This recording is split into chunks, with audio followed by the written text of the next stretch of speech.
People have heard of linear programming? Anybody? Okay.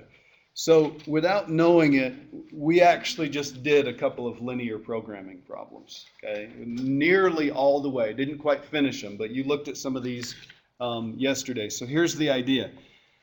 There are lots of times when a business has to work within certain constraints, like we were talking about with that computer problem. Okay? They don't want to spend too much on the inventory to stock their store. They know one model sells more than another, so they want to have more of that on hand and things like that. Okay? But even though they're working within those constraints, they still want to make the most money they can. Okay? And so this branch of math called linear programming, okay, is kind of an idea where we can use an objective function. A lot of times it's a profit function, okay, and some linear inequalities to determine what the feasible solutions are. What's going to work within our budget, what's going to work within our space, what's going to work based on the demand for these computers or whatever it happens to be, okay? And we can set up a system of inequalities and a function that will tell us, well, how can we figure out if we pick some numbers within this area, how can we figure out which one makes us the most money, okay? So what we're going to end up with is a region like you were graphing the other day, okay, defined by a bunch of inequalities. And for all of the ones that you're going to do, they're all linear inequalities. You're not going to have to worry about any parabolas or circles or anything weird like that, okay? So they're all linear inequalities, okay? And the lines on the edges, they're all solid lines, okay? So optimal solution of a linear programming problem. So if you can set up something like we just got done setting up for the computer store, okay, then we can be guaranteed of a couple of things. A linear programming problem has a solution, okay, or if it does, it must occur at a vertex. It's got to occur at a corner of that set of feasible solutions. And if there's more than one solution, one of them has to occur at a vertex. So maybe this is the best answer right here, but maybe there's one over here that is another good answer. At the very most, they could tie. If one of them is going to win, which of these has to win? The one on the inside or the one on a vertex? The one on the vertex has to win.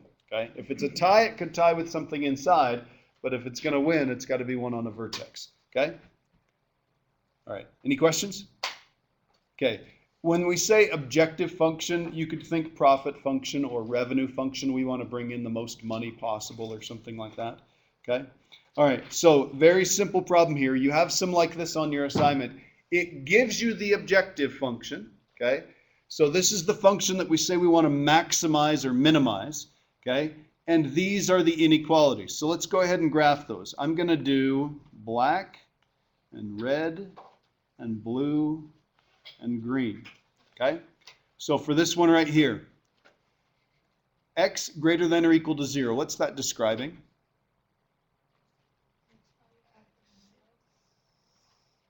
X-axis, y-axis? It's the y-axis, right? X is equal to 0 is the y-axis, and it's describing everything to the right, okay? So everything over here, okay? If I do this one right here, that is the x-axis, and it's everything above. So the two of these together describe quadrant 1. The answer has to be in quadrant 1. Okay? So do I need to graph those and shade, or would that just kind of muddy the waters a little bit? It'd probably muddy the waters. So let's describe those. That's just describing quadrant 1. We know our answer's got to be in quadrant 1. We don't have to graph anything down below. Okay? Then let's take this one and let's put that in slope-intercept form. So if I do that, this is still going to be a less than or equal to. This is going to be a negative 1/2 x, and this is going to be a plus 2. Correct me if I'm wrong. Okay. Cross is at 2. Slope is negative 1/2. Down 1 over 2, so I'd be right here. Down 1 over 2, so I'm right there. So this is a solid line. Shade shade below, okay?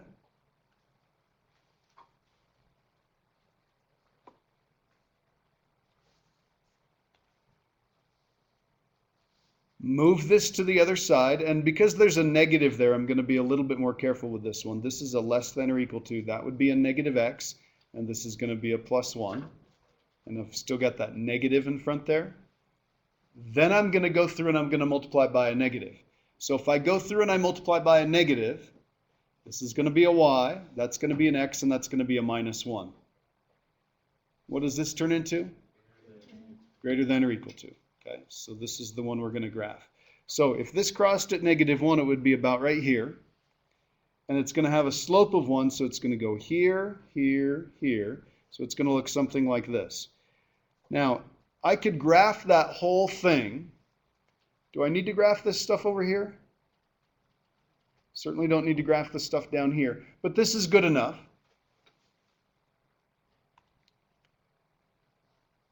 Shade which way?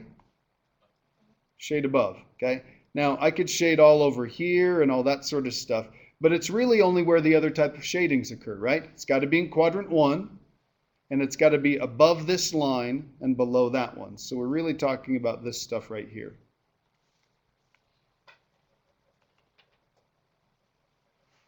So if we think about what this feasible region looks like,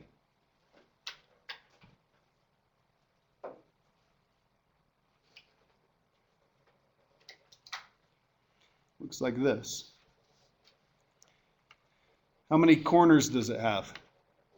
Has 4 corners. Okay, now on this particular one, it happens to be that we graphed it and it crosses at nice points, right? So this point right here, 0, 0. This would be 0, 2. This is 1, 0. And this point right here is 2, 1. If we weren't quite sure where it crossed, what could we do with these 2 equations? Solve them using elimination, substitution. You could put them in an augmented matrix and you could do row operations. You could put them in reduced row echelon form. Okay, you could do a whole bunch of stuff with that. It wouldn't matter how you find it at that point. Okay, everybody good? Okay, are we done? Okay, we're not done, because here's what we want to do to finish this problem off. We want to figure out what z is when I plug in these points. So if I plug in a 2 times 0 plus 2 times 0, I get 0. If I do the next one, whoops. If I do 2, and I'm going to go, I'll go clockwise. 0 for x. 4.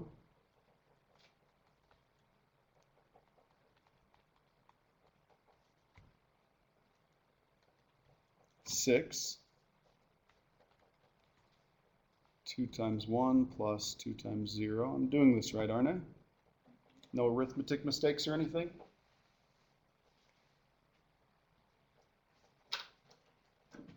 Okay. Okay, what if the instructions said minimize? Okay, what if these were cost constraints and we wanted to minimize the cost? What's the smallest cost we can have? 0. Okay, probably wouldn't happen, probably not a realistic problem. What if we said this is a profit function and we want to maximize profit? 6. Okay, so the 2, 1 produces $6 if you wanted to think of it that way. Maybe it's in millions, hopefully. Okay, all right, any questions? Okay, that is the whole idea behind linear programming. Take these constraints, graph them, find a feasible region, and check the corners, check the vertices. So what's hard about that? You have to do the story problem to figure out what the constraints are, to figure out the linear inequalities, and you have to figure out what the profit function is, or the revenue, or cost function, or whatever it happens to be. Okay? So we're going to do this problem right here. You'll notice this doesn't have any tick marks on it. Okay, because we want to think about, well, what are these functions that we get from this, and how would we graph them, how would we find where they cross, and all that sort of stuff. So, a company manufactures two items, desks and bookcases. Each item must be assembled and then painted. Each week, the assembly department has 48 hours available, and the painting department has 40 hours available. A desk requires 2 hours assembly, 4 hours to paint. A bookcase is 3 hours to assemble and 2 hours to paint. The company's profit on a desk is $37, and a bookcase profit is $23. The company has more orders than it can fill, so every desk and bookcase that is built will be sold. How many desks and how many bookcases should be built to maximize the profit of the company? Okay, now, does this sound like it could be a real life problem? Yeah, I mean, if you have a parent who's in a business, if they run their own business and they make things and they sell them, okay, they're all about maximizing the profit, okay? And there are always constraints. Maybe it's supply constraints, maybe it's manufacturing constraints and things like that. But this is something that people actually get paid to figure out, and this is a relatively simple example, okay? Luckily, they're not going to get any harder than this on a test, okay? So let's take a look at this one right here. It has a hint. Let X be the number of desks and Y be the number of bookcases. So let's keep track of that. X is desks, Y is bookcases.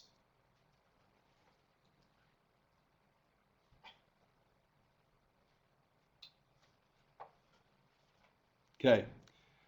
Maybe the easiest one to come up with would be the objective function, the profit function. So if we come up with this objective function, we'll write it over here. Okay. So the profit is going to be $37 for each desk, $23 for each bookcase. What am I going to write here? 37x. That's going to be our profit on the desks we make, and 23y. Okay? So we're going to use this in the end to maximize the profits here. Okay. 2 hours to assemble a desk, 4 hours to paint. That's got something to do with X's. Bookcases, 3 hours to assemble and 2 hours to paint. That's got something to do with the Y's. So does everybody agree that this sentence right here is all about X's? And this sentence here is all about Y's? Okay. Assemble here and assemble here. 2 hours to assemble a desk. 3 hours to assemble a bookcase. How many hours altogether do I have of assembly time in a week? 48 hours. Okay, stop and think about that. 2 hours to assemble a desk. 3 hours to assemble a bookcase. And the assembly department only has 48 hours that they can use each week to assemble. Okay? So does that sound like a constraint there for the assembly department? Okay. See if you can write down an inequality. Write an inequality for the assembly department.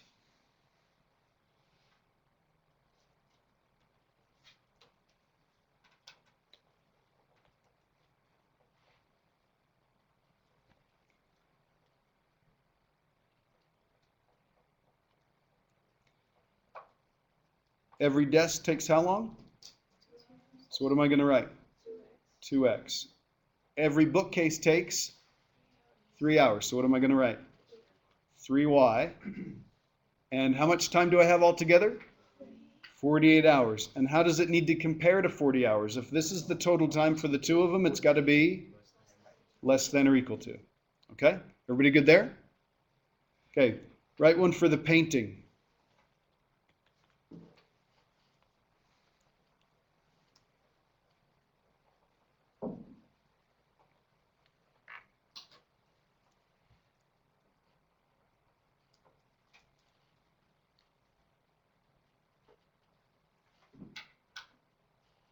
Four hours for a desk, 4x. 2 hours for a bookcase, right? Oops. So 2y. And it's got to compare to 40, right? And it's got to be less than or equal to. Okay? Any questions there? Okay, so I've used the 48, I've used the 40, the 2 and the 4, the 3 and the 2, I've got the 37 and the 23. Is there anything else I could write here? What's that? Got profit. Very good. X has to be greater than or equal to 0, and Y has to be greater than or equal to 0. It's implied, right? Okay, we can't make a negative number of desks or a negative number of bookcases. So we've got to be in the first quadrant. That's why our graph looks like it does. Okay? If we're going to find the answers here, so again, we're confined to quadrant 1, so we've got these two taken care of. Let's take a look at these other two. Let's take a look at the red one. Okay, if I'm going to do this one, the first thing I have to do is solve it, right? So I'm going to do 3y, move the 2x to the other side, and that's going to be a 48. It's still going to be a less than or equal to. And if I divide by 3, I get y is less than or equal to negative 2/3 x plus 16. So this is one that we're going to graph. Doesn't look like great fun. The other one is move that to the other side. That's going to be a negative 4x and then divide everything by 2. That's not going to change the direction of the inequality. So that's going to be a less than or equal to. And this is going to be a 2x, negative 2x, plus 20, right?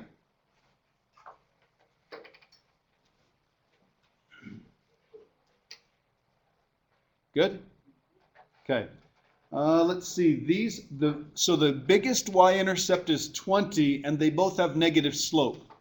So they're both going to go down from here.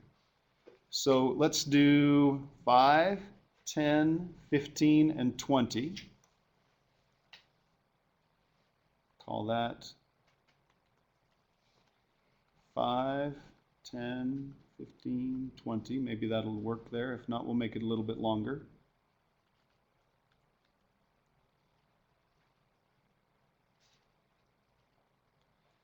Okay, if this has a slope of negative 2, we're going to go down 2 and over 1, down 2 and over 1, down 2 and over 1. If I go down 10, how far over am I going to go? If I go down 10, how far over will I go? Down twice as far as I go over. So down 10, I'm going to go over 5. If I go down 20, over 10, okay? Solid line, shade, shade below, shade below.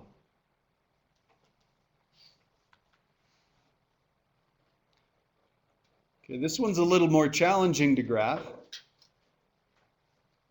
Crosses the y-axis at 16, so we're about right here. And then we're going to go down 2 and over 3, down 2 and over 3, down 2 and over 3 like that. Okay, now that's down 2, that would be at 14, and over 3, that would be about right here. It kind of looks like that's about where it crosses. One other thing that we could do here is we could say, well, when does this equal 0? Because that would find the x-intercept. So if I move that over, flip it over, it actually crosses at 24, so it crosses about right here. So it looks about like this.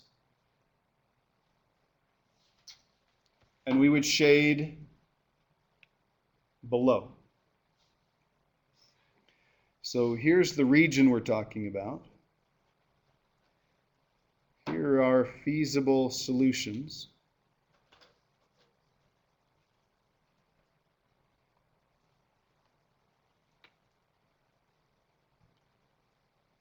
Four corners. A couple of them are pretty easy to find.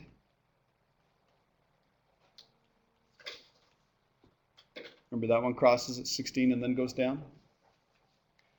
So here's the real question. What is that?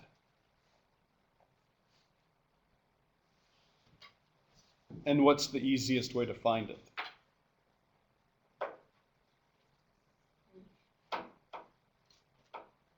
Okay, any suggestions?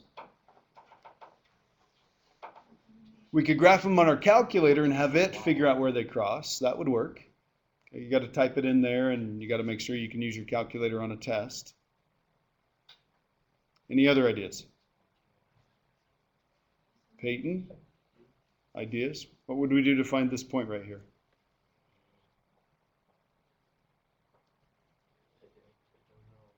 Mr. Perfect? Substitution would work just fine. Is there anything on here that's already set up for substitution? Yeah.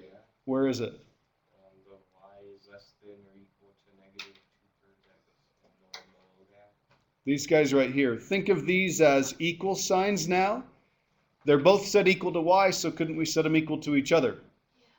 Sure, that would be one way to do it. Does anybody see another way to do it that maybe you'd like better because this one has fractions in it? Tammy? Yeah, think of this as an equal sign, and let's do elimination on that. Let's take the first one and multiply it by -2. So that'd be -4x minus 6y. That'd be -96. This one's 4x. That's 2y, and that's 40 still. So if I put those together, I get -4y, and I get -56. So I get y is equal to 14, which happens to be right about where we thought it would be. Okay, it looked like that's where it was, but y is equal to 14, and once I know what y is, then I can plug it in there. If I do that, what do I end up with? Plug it back into this equation, that equation, that equation. Any one of these that has both an x and a y, you're going to end up with x is down 2 over 3. It's going to be 3. Okay? Now, are we done with the problem? We're done with nearly all the hard stuff. Okay? So from here on out, here's what we'd want to do. We'd want to check. Now, if you had to guess, which of these is going to be the answer? Is there any way the maximum profit is going to occur when they sit on their butts and do absolutely nothing?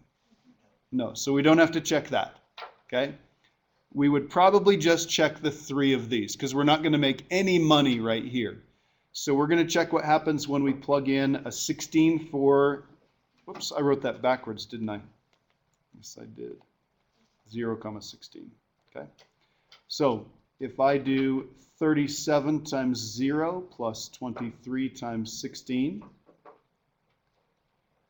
I'm going to check this next one again, just going clockwise. 37 times 3 plus 23 times 14. And this one's going to be 37 times 10 plus 23 times 0.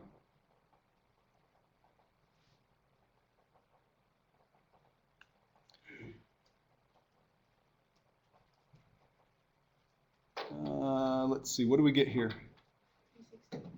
368. What do we get here?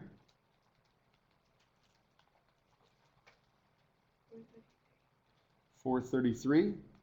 And the last one? What is it? 370. Pretty easy there because it's just multiplying that by 10, right? Okay. Any questions? Okay, we'll do 2 more on the back. Okay, I want you to take a look at this. And the answer's right here. This is the best one to do. Okay? And not all the time, but many times that's the case, especially with a simplified problem like this. Because if you think about it right here, we're not taking advantage of all of the manufacturing time that we have right here. Okay, we're not meeting both of these. See how these inequalities describe the manufacturing? This one was the, let's see, this one was the 20. So this is the painting one, and this is the assembly one. We're under in the assembly, so we're not using all the assembly time. Okay? Here we're under the painting time, so we're not using all the painting time. So if we can maximize both of those departments, we're probably going to make the most money. Okay? Now, it does depend on how much profit we make here. Okay? Sometimes, I mean, if we made a ton of money on the desks, we'd probably want to just focus on desks. Okay? Any questions? Okay, go ahead and flip the page over. Let's take a look at this one right here.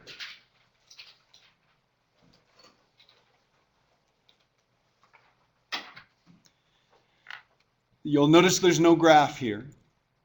Okay, so we've just got a blank problem and we want to go through and solve this. A manufacturer wants to maximize the profit on two products. They don't say what they are.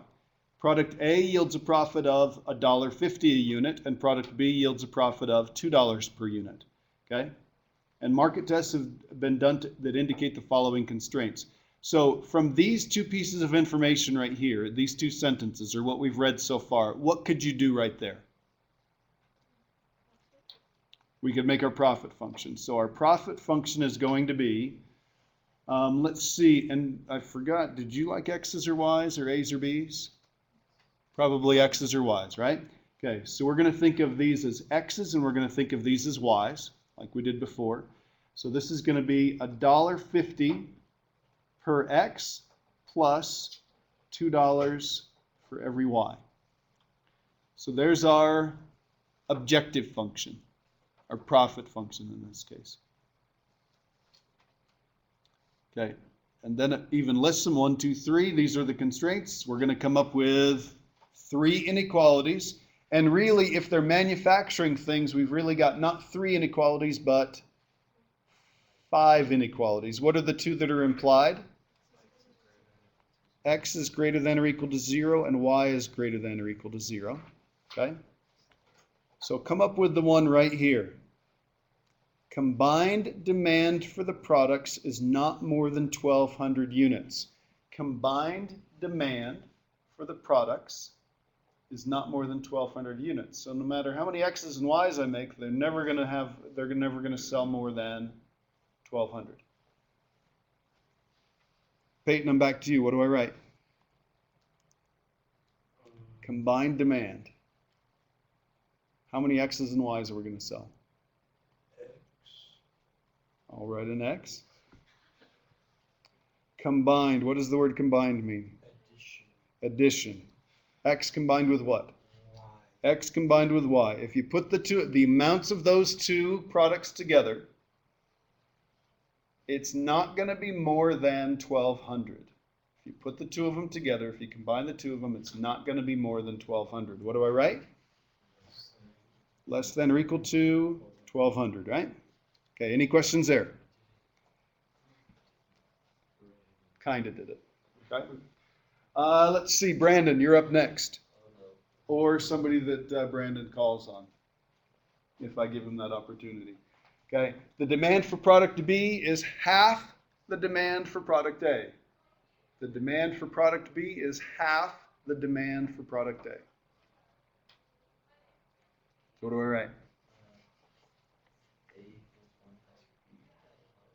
Okay, so maybe an X equals 1/2 of Y or something like that. Let's make sure we're straight here. This is a Y and this is an X, right? So should it go this way or should it go the other way? Y is half of X. Okay. And I think I copied this out of the book. I think this should be a less than or equal to. I'm not sure why it says. Maybe it says at most half of the demand or something like that. I mean, we're going to think of it as a line anyway, right?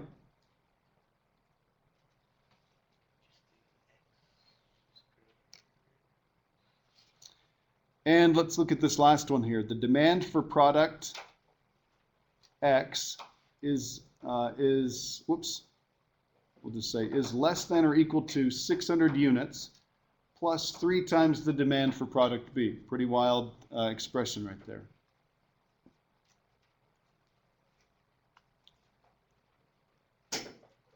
The demand for products X is less than or equal to 600 units plus 3 times the demand for product B.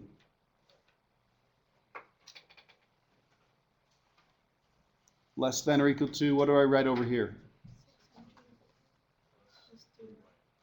There we go. Okay.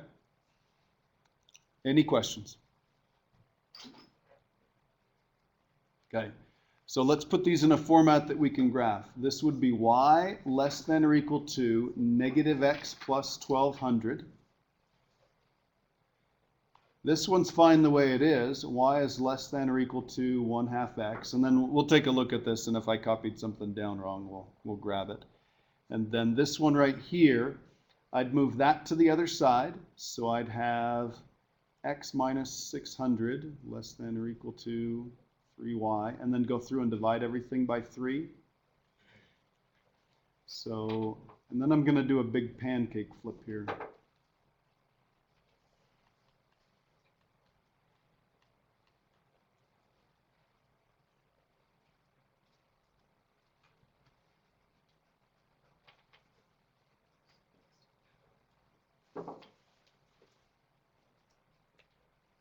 Oops.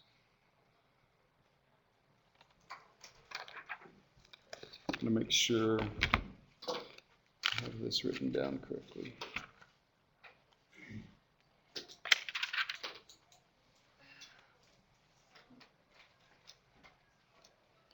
Okay. Okay, let me change this one right here so we can do the right problem. Demand, okay, so is no more than half the demand for product. Yeah, there we go. Okay, is no more than half the demand for that one right there. So if I said is no more than, so y is no more than half, it is a less than, right? Yep. Okay. All right. Any questions?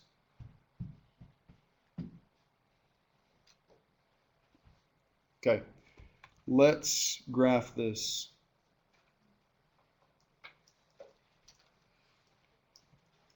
We do this one right here, crosses at 1200, and that's the highest y-intercept, so let's call that 1200. And it's going to go down roughly like that, right?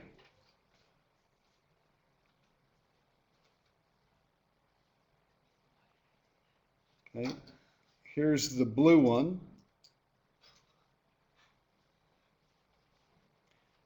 Crosses at y, or sorry, crosses at 0 and goes about like this.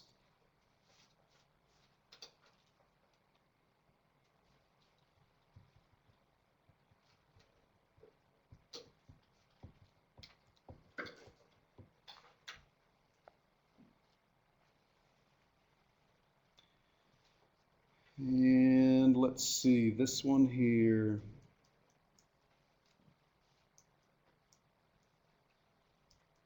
So 200 would probably be about right there. And then it's 1/3.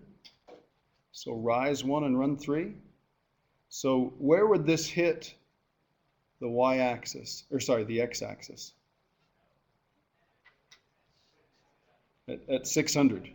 Okay, so it would hit at 600, and if that's 1200, this is going to be 1200. So it's going to hit about right there. So it's going to go like this.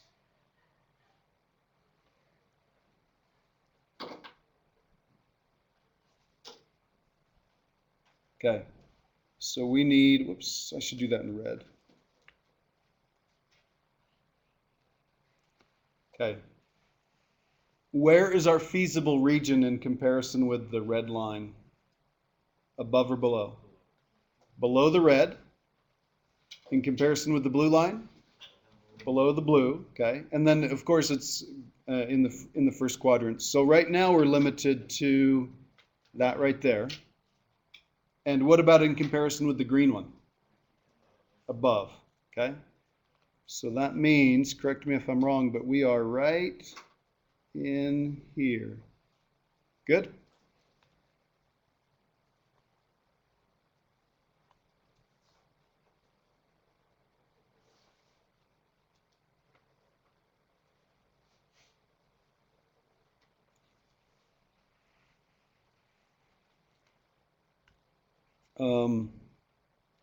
One of these is a piece of cake. 0, 0. Do you remember what this one was? Okay, this would be 600, 0. Okay, these two, a bit of a pain. This is where the blue and the red one cross, so we'd want to find when these two are equal to each other. We could solve it by substitution or elimination or move things around. The fact that this is already set up for substitution, let's do this. Let's do 1/2 x is equal to negative x plus 1200. If I move that over, that's going to give me a 3/2 x equals 1200. Multiply that by 2/3. Those are going to cancel. I'm going to get x equals, this is going to be 800, isn't it? So this point right here, the intersection of the blue and the red, that's going to be 800, comma, and then let's plug back into one of these. If I plug in an 800 into the x right here, what's the y got to be? Got to be 400, okay? And then I've got to find the intersection of the red one and the green one for this one here. So let's do that. The red is negative x plus 1200. The green is 1/3 x minus 200, and this gets a little bit ugly, okay? I'm going to move the x over here. That's going to be 4/3 x. I'm going to move the 200 over here, so that's going to be a plus 200, so that's going to be 1400. And then we'll multiply by the reciprocal. So we'll multiply by 3/4 here, 3/4 here, and luckily that goes in evenly. How many times is, let's see, 4 goes into 1400.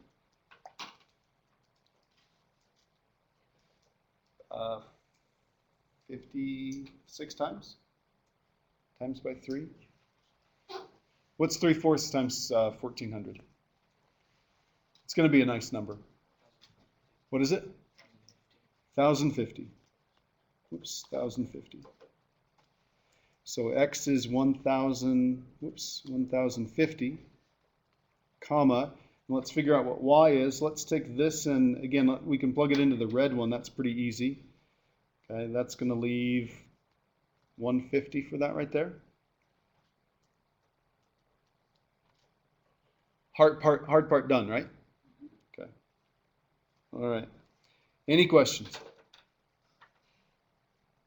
Okay, there's a question at the bottom I just want you to think about, and then we'll do the last one. Hopefully we've got enough time to set that up. What would change if the profit on product A was 350? So we're going to take these 4 numbers and we're going to plug them into that profit function. What if the profit here changed to 350? Could that change the answer? We'd have to check it again. And we're probably going to end up wanting to make more of product A. Or product A, product X. Okay. Any questions there? Okay. Let's look at problem number 33. I think this one is on your assignment, or it's like one on your assignment. Okay. Manufacturer produces 2 models of bicycles. The times in hours required for assembly, painting, and packaging each model are listed in the table. Okay. Total times available for assembly are 4,000, for painting 4,800, and for packaging 1,500 respectively. The profit per unit are 45 for model A and 50 for model B. How many of each type should we produce? Okay, look at this problem, and can somebody tell me the difference between this problem and that one? What's that? They organize it for you. Okay, which is good. Yeah. This one was asking me how many desks in 4 pieces, where this one is saying what's the profit. Okay, so this one was saying how many should we make, and the other one is saying what is the maximum profit. Good points. Nathan. It doesn't have a packaging equation. This one assembles and paints, but doesn't have any packaging. And when we said assembly, didn't that produce an equation driven by the assembly constraint? And painting, that had an inequality associated with the painting constraint. So how many inequalities are we going to have? Well, wait a minute. How many inequalities do we have here? 4, right? How many are we going to have here? 5. Okay. We're going to have 1 for assembly, 1 for painting, and 1 for packaging. What are the other 2? x greater than or equal to 0, y greater than or equal to 0, and we're going to call this model x and model y, because for some reason we think that's easier, right?